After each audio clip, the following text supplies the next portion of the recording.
Okay, so I want you all to do something. I know, audience participation. I want you all to smile. Now, I don't want you guys to give me that awful fake smile that you give when your parents drag you to one of those giant family reunions and you literally know nobody there. No, just your nice, natural smile. Now, see, I love smiling, and I love the idea of making people happy. So if you guys didn't know, I'm a very optimistic thinker. I always try to make a good effort to look on the bright side, and as cliche as that sounds, it really works. However, in the past, I've heard a lot of stereotypes about positive thinkers. For instance, people think I could be a little too positive.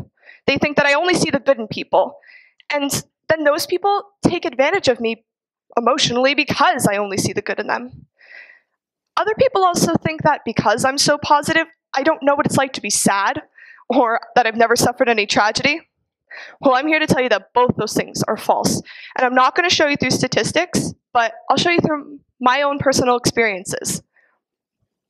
My grandmother Hazel lived in Canada, so we didn't get to see her very often. She was also getting older. She had Parkinson's, so it was really hard for her to come visit us. However, she always loved to hear me sing. So whenever we did visit her, she would always get to see recordings of me singing the national anthem here at school, or participating in the winter concert, or singing at my church. In my freshman year, I got into my very first musical, and I was so excited. I couldn't wait to go to Canada and to show her a recording of me singing my very own song.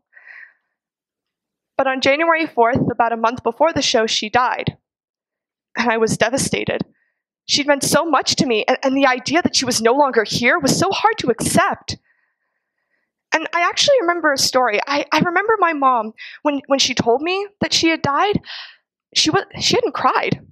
Even days after, she didn't seem upset. And one day I remember asking her, pretty frustrated, how could you not be upset over the death of your own mom? I mean, I haven't seen you cry or anything since. And she said, sweetheart, to me, my mom died many years ago. And that got me thinking. The grandmother I remember was a woman who had quite a few health issues. She had dementia, and she was wheelchair-bound, and she spent the last few years of her life in a nursing home.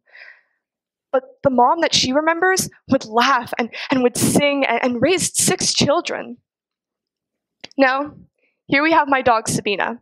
My family had her for about 10 years, and it was always so amazing to walk inside your house after a really long, stressful day at school and to hear her paws scratch against the kitchen floor as she ran to come greet us. But in May of last year, she developed cancer, and she stopped eating, she had trouble walking, and we decided to put her down while I was here at school. And it was so hard to know that while I was here working, I was never going to see her again. So you're probably thinking, how could someone possibly stay on the bright side of situations like these? And I'll admit to you, it was not easy. Sometimes things happen in our life that really weigh us down. But what really helped me was my friends. They were always by my side, and they would let me cry to them, and they would listen to my thoughts. And then I realized that getting the chance to talk about these situations, it made me see that even though both these loved ones were gone and that I was going to miss them terribly, that I should actually be happy because neither of them were suffering anymore. So when we're suffering from a tragedy, whether it be a death or just a really bad situation, I like to think you can go down 2 different paths. One is a path of coping in some dangerous ways that can be as simple as just not talking about your feelings to your loved ones, because then you might end up going even more dangerously down that path to coping mechanisms like alcohol and drugs with the simple belief that it'll take the whole situation away. But I mean, let's be honest, it'll only do that for so little time until you're feeling awful and sad again. Or you can go down another path, a more positive path, one that leads to talking out your problems with your loved ones or crying with them or alone.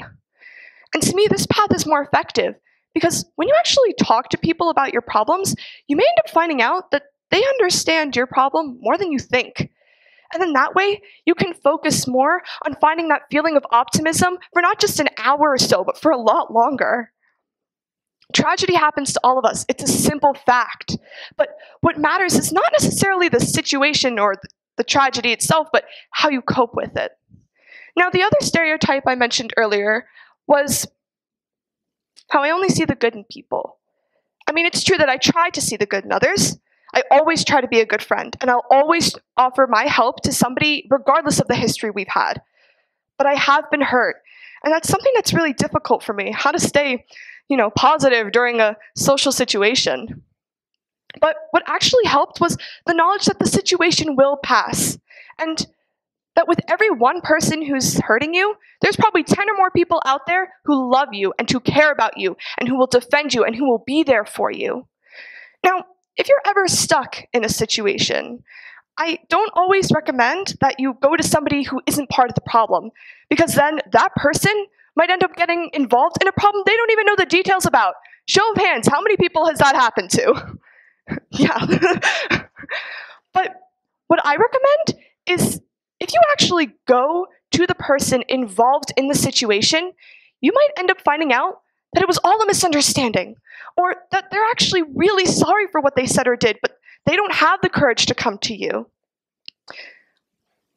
I've actually used this strategy multiple times. I've gone to people who have hurt me or who I may have hurt, and we've made up. And I'll admit to you, this strategy does not always work, and that's okay, because we can only do so much. So the other thing I came to realize was that when you're positive to yourself, it doesn't just benefit you, it benefits others. This February, I was turning 17. And as exciting as that was, I knew that I had to get up really early in the morning to take a driving test. And I remember constantly counting down the days as my emotions would switch from being super excited and slightly nervous to slightly excited and super nervous.